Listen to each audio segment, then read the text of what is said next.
इस वीडियो में सबका स्वागत है दोस्तों। ये वीडियो शुरू करने से पहले आपके एक फायदे की बात जरूर कहना चाहूंगा। इस वीडियो के डिस्क्रिप्शन में आप जाओगे तो आपको इस सब्जेक्ट का लिंक मिल जाएगा, जिसको आप क्लिक करोगे तो chapter by chapter, question by question सारे के सारे वीडियोस आपको मिल जाएंगे और दूसरे सब्जेक्ट के भी लिंक्स मिल जाएंगे, जिसमें chapter by chapter, question by question सारे वीडियोस मिल जाएंगे। और एक और आपको आइडिया देता हूं, मेरे चैनल को आप क्लिक करोगे तो मेरे चैनल के प्लेलिस्ट पे जाओगे तो आपको 20 के ऊपर सब्जेक्ट्स के लिंक मिलेंगे। बस आपको क्लिक करना है, जो सब्जेक्ट आपको के वीडियो चाहिए, बस आपको chapter by chapter, question by question सारे वीडियोस मिल जाएंगे। तो चैनल को जरूर सब्सक्राइब करो ताकि आपको हर रोज जो हम अपडेट करते वीडियोस वो मिलते रहें। तो हम शुरू करते हैं इस क्वेश्चन का वीडियो अभी।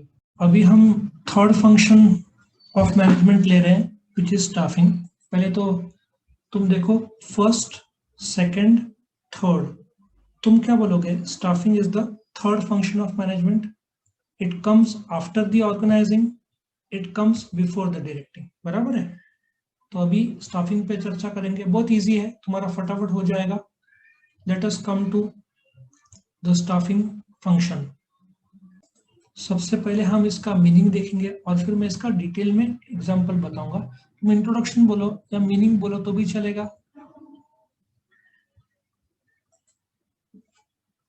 एक मिनट, इसको तुम इंट्रोडक्शन के बजाय मीनिंग बोलना तो ज्यादा अच्छा। सो एक बार हम देखते हैं और फिर मैं इसको मीनिंग बताता हूँ। Staffing involves human resource which is the most important resource in the organisation. तुम प्लानिंग कर रहे थे, ऑन पेपर था, ऑर्गेनाइजिंग कर रहे थे, डिपार्टमेंटल सेटअप था, लेकिन लोग, ये तुम्हारा स्टाफिंग लोग, ह्यूमन रिसोर्स की बात करता है। Basically staffing involves matching jobs and individuals. Let us understand this in detail now. Okay, matching job with individuals और ह्यूमन रिसोर्स क्या है, मैं तुमको चार्ट के स्ट्रक्चर के थ्रू बताता हूँ। वापिस एक बार, चार्ट एक ह्यूमन स्केलेटन, उसमें जब स्किन, ब्लड, मसल्स जोड़ दिया तो स्ट्रक्चर बन जाता है। तुमने स्ट्रक्चर बना दिया है। अभी जैसे कि कॉलेज का ले लो, प्रिंसिपल, टीचर्स, क्लर्क्स, स्टूडेंट्स। जब तुम प्रिंसिपल को अपॉइंट करोगे, मैनेजिंग डायरेक्टर को अपॉइंट करोगे, जब मार्केटिंग, फाइनेंस, ऑपरेशन, एचआरएम, जब टीचर्स को अपॉइंट करोगे, जब क्लर्क्स को अपॉइंट करेंगे, मतलब जो ढांचा है उसमें जब लोग को अपॉइंट करोगे, दैट इज कॉल्ड स्टाफिंग। आया समझ में? सो स्टाफिंग बेसिकली, जो तुमने एक नया होटल का प्लान किया, ठीक है, होटल में तुम क्या प्लान करोगे भाई?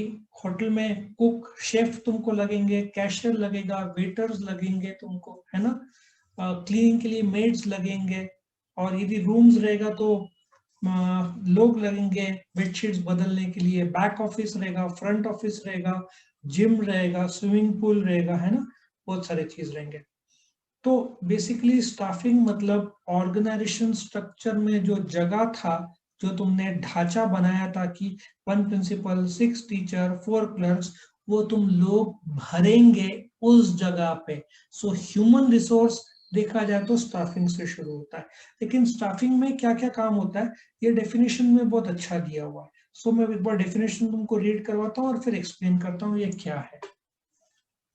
सो staffing function pertains to the, क्या क्या फंक्शन है स्टाफिंग के? Recruitment, selection, development, actually training में ही वो आ जाता है, वो फिर भी ठीक है, and compensation, wage and salary management जिसको बोलते हैं, ऑफ सबॉर्डिनेट्स, सबॉर्डिनेट मैनेजर्स। अब सबॉर्डिनेट कौन होता है? एक फिनेंस मैनेजर सुपीरियर है, एक फिनेंस एग्जीक्यूटिव जो उसके अंडर काम करता है वो सबॉर्डिनेट। जैसे कि principal superior, teacher subordinate, principal के अंडर काम करेगी वो, ठीक है ना।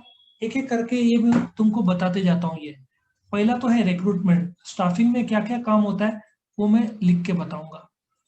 सबसे पहला आएगा इधर नंबर 1, रिक्रूटमेंट। अब रिक्रूटमेंट क्या होता है? जैसे कि तुमको एक प्रिंसिपल चाहिए, बीबीए के हिसाब से 6 टीचर चाहिए, फर्स्ट सेम का बात कर रहा हूँ, 4 क्लर्क्स चाहिए, तो तुम लोगों से बायोडाटा मंगाओगे। प्रिंसिपल के लिए मुझे लगता है जैसे डायरेक्टर बनना है तो पीएचडी करना पड़ता है, प्रिंसिपल रहा तो बीएड कंपलसरी लगता है, और फिर टीचर्स के लिए नेट सेट जो भी कायदे हैं तुमने सब न्यूज़पेपर में ऐड दिया, तुमको प्रिंसिपल के लिए 25 बायोडाटास तुम्हारे पास आए, 6 टीचर के लिए 50 बायोडाटास आए, 4 क्लर्क के लिए 100 बायोडाटास आए। सो रिक्रूटमेंट मतलब तुम ढूंढ रहे हो लोग, तुमको लोगों के बायोडाटास मिल रहे हैं, सो तुम एडवर्टाइज कर रहे हो। बायोडाटा आने तक जो भी तुम प्रोसीजर करते हो ढूंढने का लोगों का, तुमने अभी तक अपॉइंट नहीं किया, ढूंढ रहे हो तुम, उसको रिक्रूटमेंट बोलते हैं। जैसे बायोडाटा आया, रिक्रूटमेंट का प्रोसीजर खत्म होता है, उसके बाद तुम अपॉइंट करोगे लोग को, which is called as selection, बराबर है। तुम लोग का इंटरव्यू लोगे, ठीक है, और फिर सिलेक्ट करोगे उसका, उनका हो सकता है एग्जाम भी लो, रिटर्न एग्जाम, ओरल एग्जाम, जो भी है, सिलेक्शन। जैसे वो लोग आएंगे कंपनी में, उनका इंडक्शन होगा। अब ये इंडक्शन क्या होता है, जैसे महिंद्रा एंड महिंद्रा में तुमने ज्वाइन किया, इगतपुरी प्लांट में, नासिक में है, पूना में है, तो तुमको एक हफ्ता वो लोग बताएंगे ये तुम्हारा काम है, ये तुम्हारी जगह है, ये महिंद्रा का प्लांट है, ये कंपनी का हिस्ट्री है। फिर एक हाथ 2 दिन तुमको नासिक में लेकर आएंगे, ये तुमको नासिक में काम, तुम्हारा कनेक्शन पुणे के साथ आता है तो पुणे में भी एक हाथ हफ्ता चलता है तुम्हारा इंडक्शन कंपनी के बारे में। जैसे तुम जब नए नए कॉलेज में जाते हो, तुम ध्यान से देखोगे कहाँ क्लासरूम है, कहाँ लाइब्रेरी तो तुम जाने वाले हो भी नहीं वैसे, कहाँ पे गार्डन है, कहाँ पे कैंटीन है, कहाँ पे घूमने की जगह है, बराबर है। क्लासरूम छोड़कर शायद बाकी जगह तुम देखना प्रेफर करोगे, वो वाली बात है, नया नया कॉलेज रहा तो। जैसे इंडक्शन हो गया, हो सकता है उनको ट्रेनिंग देना पड़े, नए नए हैं तो ट्रेनिंग देना पड़े, फिर 1 साल बाद उनका प्रमोशन करना पड़ेगा, नहीं उनका परफॉर्मेंस, काम कैसे किया उसका चेकिंग, जिसको टेक्निकल भाषा में परफॉर्मेंस अप्रेजल बोलते हैं। वैसे ये सारा एचआरएम के अंडर आएगा। तुमको 3rd सेमेस्टर में एचआरएम का सब्जेक्ट है, 301 प्रिंसिपल ऑफ एचआरएम नाम का सब्जेक्ट है। परफॉर्मेंस अप्रेजल होगा, फिर तुम्हारा प्रमोशन होगा, ठीक है ना, और फिर हो सकता है तुमको ट्रांसफर किया जाए, पेन नहीं लिख रहा, ये रहा, ट्रांसफर किया जाए, ठीक है, ट्रांसफर हाथ से। तो ये सारे, इसमें और भी बहुत सारा है, बोलने के लिए घंटों, काफी घंटे बोल सकते हैं, लेकिन फिलहाल मैं इतना ही बोलूंगा। ये सारे काम है, शॉर्ट में तुमको बस मीनिंग बताया, ठीक है। अभी हम आते हैं फीचर्स ऑफ स्टाफिंग क्या है। ये तो चार्ट बना दिया, ये तुम्हारे सामने फीचर्स आ रहा है। सो बेसिकली स्टाफिंग क्या है, appointing right people at the right time, at the right cost, right place, है ना। So in short, what is staffing? Appointing right kind of people at right time, right place, right cost. Accomplishing objective क्या है, वही जो मैंने बताया, तुमको सही प्रिंसिपल चाहिए, जो जिसके पास नॉलेज हो, एक्सपीरियंस हो, जो ठीक से मैनेज कर सके, यूनिवर्सिटी के कामकाज पूरे कर सके, कॉलेज का मालिक को रिपोर्ट कर सके, टीचर्स को हैंडल कर सके, एक स्टेबिलिटी दे कॉलेज को। सो तुम्हारा स्टाफिंग का उद्देश्य क्या है, जो तुमको लोग चाहिए, जो कैलिबर के लोग चाहिए, जो एक्सपीरियंस लोग चाहिए, काम करे, कंपनी को जो फायदा पहुंचा सके और कंपनी उनको ठीक से पगार दे, ठीक है। कंटिन्यूस प्रोसेस, क्यों कंटिन्यूस प्रोसेस है, let us take one example. Reliance के पास जहां तक मेरा नॉलेज है 60,000 एम्प्लॉइज थे। जैसे उन लोगों ने जियो जो अपॉइंट किया या जियो कंपनी शुरू की, प्लस 60,000 हो गए, अभी उनके पास 1,20,000 लोग, 1,20,000 लोग काम करते हैं। अभी उन लोग का और भी प्लान है, रिटेल के लिए उनको और भी लोग लगेंगे। So staffing continuous process. तुम बोलोगे कैसे कंटिन्यूस, क्योंकि अब जैसे बीवाईके कॉलेज, एक टीचर ने छोड़ दिया, ठीक है, जिसको टेक्निकल भाषा में लेबर टर्नओवर बोलते हैं। लेबर टर्नओवर किसको बोलते हैं, कुछ लोग जॉब छोड़ के जाते हैं, उसकी जगह पे कुछ लोग आते हैं, इसको टेक्निकल भाषा, अरे ये पेन कुछ काम का नहीं है, लेबर टर्नओवर उसको क्या बोलते हैं, लेबर टर्नओवर। लेबर टर्नओवर मतलब कुछ लोग जॉब, ये जो डिजाइन हो रहा है ना, अपने पेन कर रहा है, मैं नहीं कर रहा हूँ। लेबर टर्नओवर, कुछ लोग जॉब छोड़ के जाते हैं, उसकी जगह पे कुछ लोग आते हैं। लेबर टर्नओवर बहुत ज्यादा रहा तो कंपनी को नुकसान होता है, क्योंकि बार बार उनको ट्रेन करना पड़ता है। अभी मैं तुमको एक कंपनी का नाम बोलता हूँ, उस कंपनी का नाम है SRK। शाहरुख खान ने श्री रामकृष्ण एक्सपोर्ट, अब देखो पेन पेन डांसिंग पेन है, वो ऐसे, हाँ ऐसे सोचो, डांसिंग एस। सो SRK, श्री रामकृष्ण एक्सपोर्ट्स, वहां पे तुमने एक आदमी छोड़ के गया, नया आदमी है, उसको ट्रेनिंग देने के लिए डायमंड की कंपनी है, एक्सपोर्टिंग कंपनी है, उसको सिखाने के लिए कंपनी को खर्चा आता है 10 लाख रुपए का। तुमको पता है इंडियन एयरफोर्स को एक पायलट को ट्रेन करने के लिए 10 करोड़ का खर्चा आता है। अब तुम बोलोगे पायलट छोड़ देगा, नहीं, उनको बॉन्ड साइन करना पड़ता है करीबन 20 साल का, कि वो लोग 20 साल एयरफोर्स छोड़ नहीं सकते अदर देन मेडिकल रीजंस, ठीक है, कुछ बीमारी हो गया तो, वरना वो लोग 20 साल उनको काम करना पड़ेगा। सो बोलने का तात्पर्य यह है, एक पहले क्लियर कर दो स्क्रीन को, हाँ, कंटिन्यूस प्रोसेस है। कॉलेज में लोग टीचर आएंगे जाएंगे, क्लर्क आएंगे जाएंगे, कंपनी में भी चालू रहता है उनका appointment, training, selection, induction, placement, transfer, क्या करेगा, recruitment, selection, placement, induction, promotion, transfer, performance appraisal, wage और सैलरी, ये कंटिन्यूस चालू रहता है, ये बंद नहीं होता, pervasive. Top level, middle level और लोअर लेवल सबको ये प्लान तो करना ही पड़ता है। सिंपल सा लॉजिक है, क्यों प्लान करना पड़ता है, क्योंकि अकाउंट्स डिपार्टमेंट को पता चाहिए कितने लोग चाहिए, प्रोडक्शन डिपार्टमेंट को पता होना चाहिए। सो बोलते हैं ना कि डिपार्टमेंटल वाइज सब लेवल पे सबको पता होना चाहिए कितने लोग चाहिए। ऑफ कोर्स प्रोडक्शन डिपार्टमेंट में 15 लोग चाहिए तो प्रोडक्शन मैनेजर अपॉइंट नहीं करेगा, HRM department, human resource HR department appoint करता है। चौथा, ऑप्टिमम यूटिलाइजेशन ऑफ रिसोर्स, ये जो पॉइंट है लेट अस अंडरस्टैंड। अभी जैसे कि मैं तुमको एक एग्जांपल देता हूँ, तुम बोलोगे एग्जांपल बड़ा अजीब है, ट्रक का ले लो। एक मैं एक जन से मिला था, उसका ट्रक का बिजनेस है, उसके पास 10 ट्रक है और 11 ड्राइवर्स है। 10 ट्रक है और 11 ड्राइवर है। तुम बोलोगे एक एक्स्ट्रा क्यों, एक टाइम उस ट्रक कंटिन्यूस चलने चाहिए, बराबर है, तो क्या करता है, हर एक ड्राइवर को एलोकेट करता है। बहुत सालों से तो उसको कंटिन्यूस, कोविड छोड़ के बाकी टाइम उसका कंटिन्यूस धंधा चालू रहता था, पूना टू बॉम्बे, पूना टू चेन्नई, झारखंड, दुनिया भर का काम था, दिल्ली। अभी एक ड्राइवर बीमार हो गया तो है ना एक्स्ट्रा ड्राइवर। अच्छा, सपोजिटली एक्स्ट्रा ड्राइवर जो है काम नहीं है तो उसको ऑफिस में बुला लिया, भाई ऑफिस का तब तो कुछ मैनेज कर ले, ड्राइवर को भी मजा आ जाएगा, ऑफिस में ज्यादा काम नहीं है। सो सपोर्ट ऑप्टिमम यूटिलाइजेशन। सो बोलने का तात्पर्य, अच्छा, एक और ड्राइवर को दिन का कितना, 500 रुपया, 500 रुपया दिया, और अब ड्राइवर 10-10 दिन के लिए बाहर रहेगा, चेन्नई गया तो 8-10 दिन कहीं नहीं गया। तो अभी एक नया कंसेप्ट आया है, ट्रक, पहले क्या था, ट्रक ड्राइवर और क्लीनर होता था, अभी कोई क्लीनर नहीं रहता, ट्रक ड्राइवर अकेला ही सब संभालता है। तो क्या होता है, कॉस्ट बच जाता है ना। वो लोग क्या करते हैं, ड्राइवर को पेमेंट देके रखते हैं, अकाउंट में ऑनलाइन ट्रांसफर होता है। तो वैसे ही हो गया है आजकल, कंपनीज क्या कर रही है, ऑप्टिमम यूटिलाइजेशन कैसे कर रही है, ठीक है।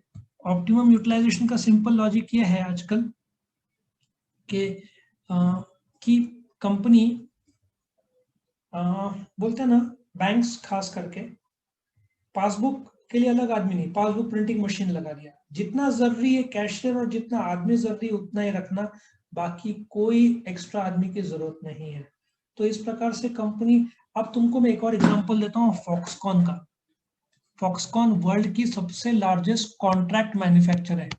आईफोन कौन बनाता है, मेजोरिटी फॉक्सकॉन, सैमसंग, सोनी, सब, ये सब साउथ कोरियन कंपनीज है।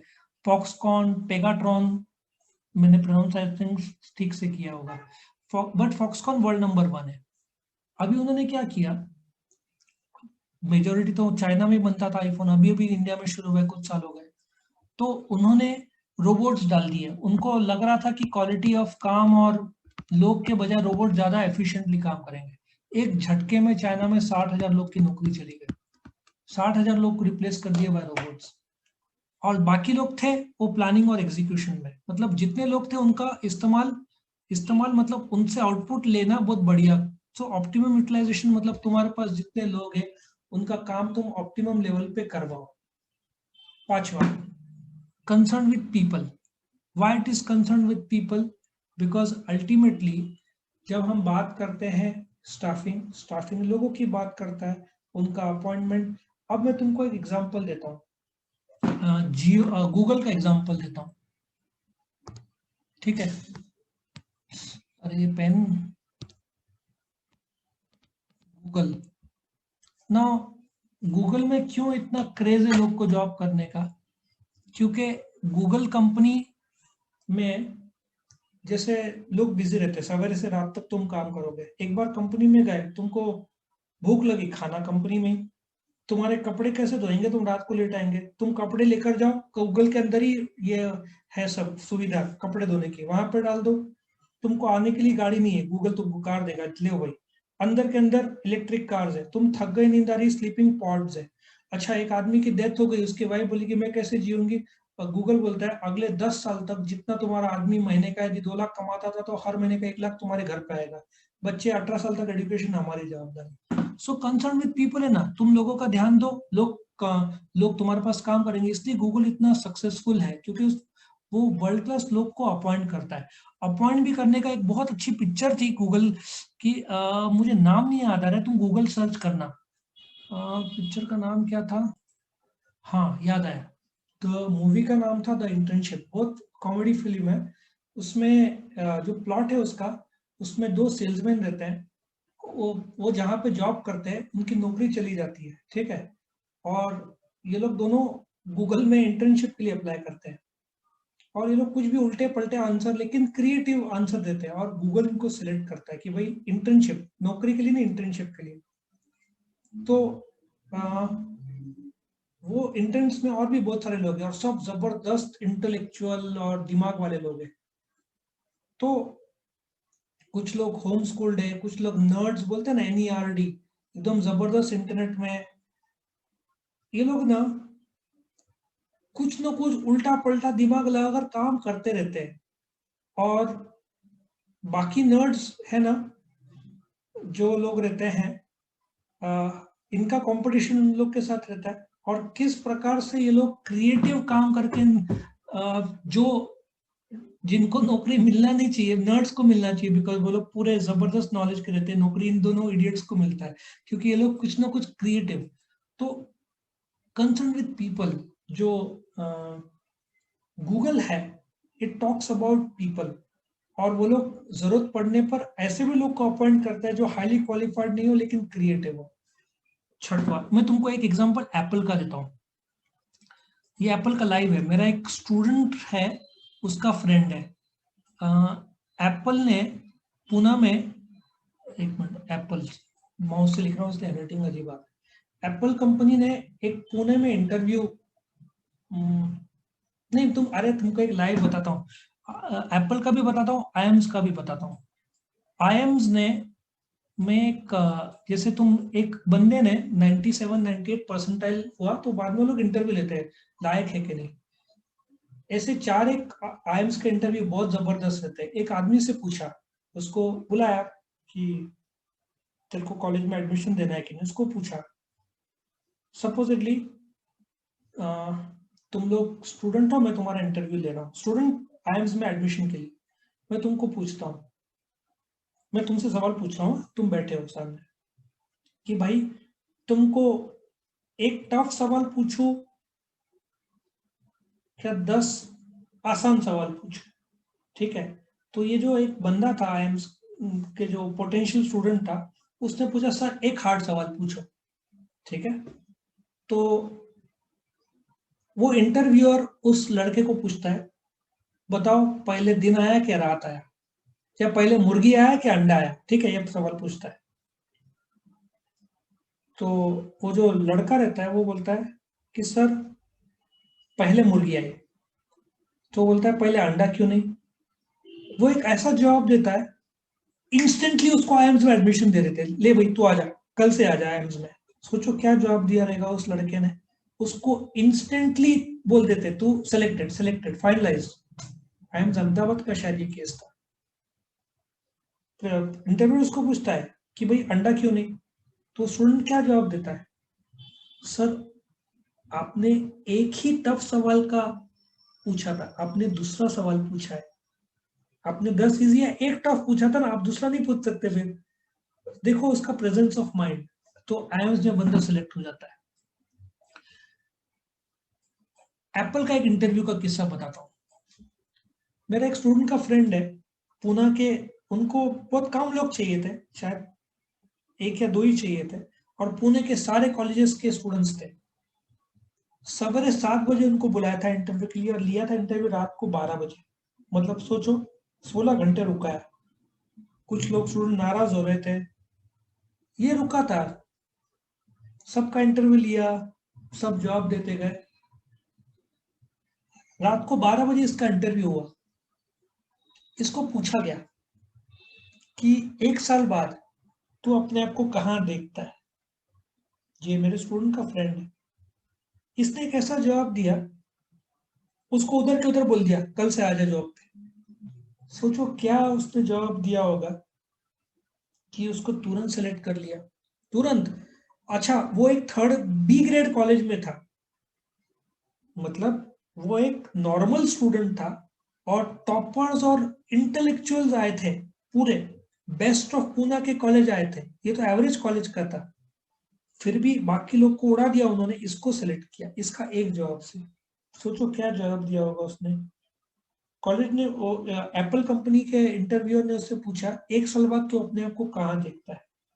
बाकी सब लोग के क्या जवाब थे, मैं अपने आप को सेल्स मैनेजर, मैं अपने आप को ये देखता हूँ वो देखता हूँ, सब ने ऐसे अलग अलग अच्छे भी जवाब दिए थे, बट इसने इसका जवाब उनको इतना पसंद है, तुरंत जवाब दे दिया। आई थिंक अभिषेक नाम था उसका, जहां तक मुझे याद आ रहा है, अभिषेक पिंगले शायद। खैर जो भी है, तो इसने बोला सर 1 साल बाद मैं अपने आप को आपकी पोजीशन में देखता हूँ कि अगले साल इसी टाइम मैं दूसरे स्टूडेंट का इंटरव्यू ले रहा रहूंगा। क्या बढ़िया जवाब। उसने उन लोग को डाउन भी नहीं किया, ठीक है। अपने आप को बोलता है कि मैं आपकी जगह पे आपके साथ बैठ के, आपके आपके ऊपर नहीं, आपके साथ बैठ के मैं अगले साल इंटरव्यू पैनल में रहूंगा। मतलब अब उसने अपने आप को प्रमोट भी कर दिया, एग्जीक्यूटिव रहेगा तो सेल्स मैनेजर भी बन जाएगा। उनको आउट भी नहीं किया, उनके साथ भी बोला, तुरंत उसको सेलेक्ट कर लिया गया। आया समझ में। So it is with concern with people. इस प्रकार से प्रॉपर प्लेसमेंट बता दिया ना, प्रॉपर प्लेसमेंट एप्पल और आईएम्स कैसे प्लेसमेंट कैसे करते हैं, ऐसे उल्टे पुल्टे सवाल। अच्छा, तुम आईआईटी में जाओगे ना, एक गोल सर्कल है, उनको बोला जाएगा एक स्क्वायर है, ये स्क्वायर गोल सर्कल में कैसे डालोगे, ऐसा सवाल पूछते हैं। उल्टे पुल्टे सवाल पूछते हैं लोग, कुछ भी मतलब नॉर्मल सवाल नहीं रहेंगे कि भारत में कितने स्टेट्स है, ये सब नहीं। ये लोग बोलेंगे पहाड़ में तुम ऊपर है, एक गोल सर्कल है, एक स्क्वायर है, कैसे डालोगे, दिमाग लगाओ। ऐसे सवाल पूछते हैं। इंश्योर्स प्रॉपर प्लेसमेंट हो गया। Multi dimensional. भाई मल्टी डायमेंशनल क्यों मल्टी डायमेंशनल है? तुमको सबसे पहले क्या करना पड़ेगा, प्लान करना पड़ेगा, जिसको टेक्निकल भाषा में मैन पावर प्लानिंग बोलते हैं। फिर रिक्रूटमेंट करना पड़ेगा, मैं शॉर्ट में लिख रहा हूँ, सिलेक्शन करना पड़ेगा, फिर प्लेसमेंट करना पड़ेगा, इंडक्शन करना पड़ेगा, प्रमोशन करना पड़ेगा, उनका ट्रांसफर करना पड़ेगा, ये सब अलग अलग अलग करा। सो मल्टी डायमेंशनल फंक्शन है, बहुत जबरदस्त फंक्शन है। तुमको उनका पगार का देखना पड़ेगा, अटेंडेंस देखना पड़ेगा, प्रमोशन प्लेसमेंट ट्रांसफर ये सब देखना पड़ेगा। अच्छा, डायनेमिक प्रोसेस क्यों है? क्योंकि तुमको एक इंसान सी, मैं तुमको एक एग्जांपल बताता हूँ डायनेमिक प्रोसेस क्यों है। एक कंपनी में मैं कॉर्पोरेट ट्रेनिंग ले रहा था, अब नाम नहीं बताऊंगा। उस कंपनी में 20 ग्रुप ऑफ कंपनीज है, 20 ग्रुप ऑफ कंपनीज है, ठीक है। मतलब ये मेन कंपनी है, इसके 20 अलग अलग कंपनी है। हर कंपनी में अपना एचआर डिपार्टमेंट है, बराबर है, एचआर डिपार्टमेंट है।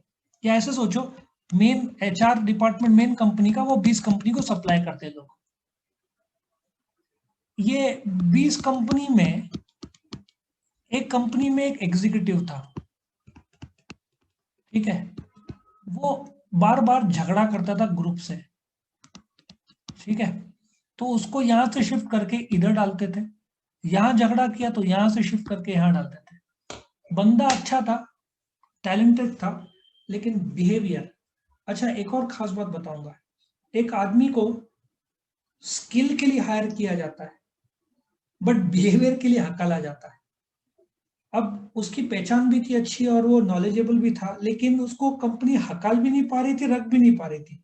एक ऐसा वक्त आया कि 8-10 ग्रुप में डालने के बाद जब वापस एक झगड़ा हुआ, तो एचआर डिपार्टमेंट ने ये 20 कंपनी के ग्रुप हेड को बुलाया और बोला कि इस एग्जीक्यूटिव कौन लेना चाहता है। सबने बोल दिया हमको नहीं चाहिए एम्प्लॉय, ठीक है। अब उसको, उस एग्जीक्यूटिव को बोला 1 महीने के लिए तू छुट्टी में चला जा, पेड हॉलीडे। उसको हकाल नहीं सकते थे कि टॉप लेवल पे ऑर्डर्स थे। नाम भी कंपनी का खराब होता है ना, कि झगड़ा हो रहा है कंपनी में। अब 1 महीने का छुट्टी पेड हॉलीडे वो चला गया, फिर कंपनी ने सोचा अभी वापस बुलाएंगे नहीं उसको, लेकिन सिचुएशन देखो, उसने अपोलोजाइज किया और टॉप लेवल से भी ऑर्डर आया नहीं, उसको वापस लो। डायनेमिक प्रोसेस है, कंपनी कैसे ऑप्शंस क्रिएट कर रही थी। अच्छा, डायनेमिक प्रोसेस क्यों आजकल और भी ज्यादा है, आजकल जैसे वर्क फ्रॉम होम है, work from home normal process नहीं है, डायनेमिक प्रोसेस है। तुमको अलग अलग जगह से कोऑर्डिनेट करना है, कंप्यूटर ही तुम्हारा जरिया है, नेटवर्क प्रॉब्लम्स। लेकिन एक बात सही है, तुम कंपनी के भीतर जो काम करते हो उससे तुम्हारा होम वर्क फ्रॉम होम का प्रोडक्टिविटी कम रहता है, ऐसा देखा गया है। क्योंकि तुम कंपनी में रहते हो तो तुम हमेशा काम करोगे, घर पे रहते हो चलो यहाँ पे बाहर चले गए राउंड मारने चाय पीने, तुम्हारा वहां पे हर बार नहीं मीटिंग्स रहते हैं। तो डायनेमिक प्रोसेस हो गया है, तुमको वर्क फ्रॉम होम और सब मैनेज करना पड़ता है। डेवलप्स एम्प्लॉयज कैसे, ट्रेनिंग, ट्रेनिंग लगातार तुम देते हो, बराबर है। मैं भी कॉर्पोरेट ट्रेनिंग करीबन 15-20 महीने कॉर्पोरेट ट्रेनिंग दिया, अभी तो टाइम मिलता नहीं है तो मैंने मना कर दिया। सो कॉर्पोरेट ट्रेनिंग, मैं तुमको एक एग्जांपल देता हूँ। मेरा एक कॉर्पोरेट ट्रेनिंग था एक कंपनी में, अगेन नाम बोल सकता हूँ, अच्छी कंपनी थी, एल्फ इंजीनियरिंग करके कंपनी थी, वहां पे कॉर्पोरेट ट्रेनिंग था। वो वहां पे सब डिपार्टमेंटल हेड्स थे, मतलब एचओडीज बोल सकते थे, 20 लोग थे। अब क्या हुआ कि इंट्रोडक्शन स्टार्टिंग में ऐसे ऐसे राउंड टेबल रहता है ना, राउंड टेबल कॉन्फ्रेंस, वैसे मैं सेंटर में था और ये लोग 10-10, left hand side 10, right hand side 10, और सामने जनरल मैनेजर। तो पहले चाय की बारी आई, सबको स्टील के कप्स दिए गए, ठीक है। और मेरे लिए ना एक बढ़िया कप, मतलब बोलते ना, ऐसा लगता था इम्पोर्टेड कप में, सबको स्टील के कप्स मेरे को इंट्रोड्यूस किया गया और मुझे बोला गया नाउ यू कैन स्टार्ट। जैसे ही वो, उस समय जस्ट स्टील का कप आया था, नहीं मेरे लिए अलग से लग्जरियस कप था। मैंने उनको बोला कि do you think I am a part of you now. उन लोगों ने बोला यस ऑफ कोर्स। मैंने बोला ये गलत बात है, तुम लोग 20 लोग स्टील के कप्स में चाय पी रहे हो और मुझे एक कांच का अच्छा फॉरेन का कप जो भी तुम दे रहे हो, यहाँ पे कोई सुपीरियर जूनियर सीनियर नहीं, सब एक है, तो ये कप ले जाओ, मुझे स्टील का लेकर आओ।